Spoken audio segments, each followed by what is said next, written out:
আমাদের মুখ্যমন্ত্রী মমতা বন্দ্যোপাধ্যায়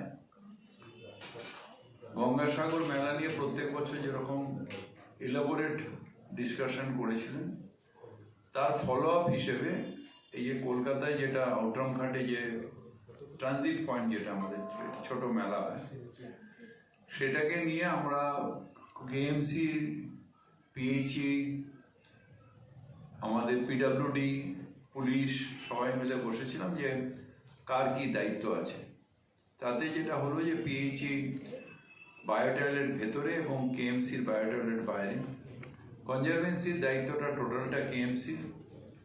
ওখানে কিছু ইঞ্জিনিয়ারিং করে রাস্তার ভেতর দিয়ে যে রাস্তাগুলো সেগুলো কেএমসি বানাবে। এইরকমভাবে ব্যারিকেডিংটা পিডব্লিউডি করবে, ক্যাম্পগুলো পিএইচই করবে। এরকমভাবে আমরা নিজেদের মধ্যে একটা বসে করেছিলাম।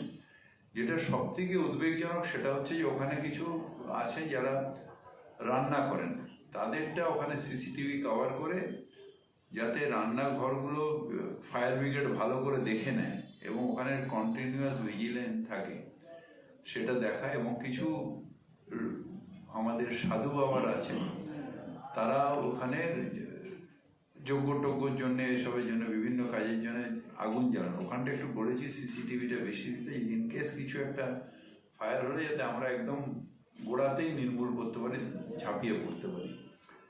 এবং আমি তার 7 তারিখ থেকে 17 তারিখ অব্দি এই দায়িত্ব আমাদের সবার যৌথভাবে থাকবে কেএমসির নেতৃত্বে। এইটা আজকে আমাদের ডিটেলস মিটিংয়ে ঠিক হয়েছে। আলাদা করে কোনো ওখানে commissioner, special commissioner Atin Ghosh এবং দেবাশিস কুমার, আর বাবাই অসীম ঘোষ, অসীম বসু, এরা ওখানে থাকবে চালিয়ে।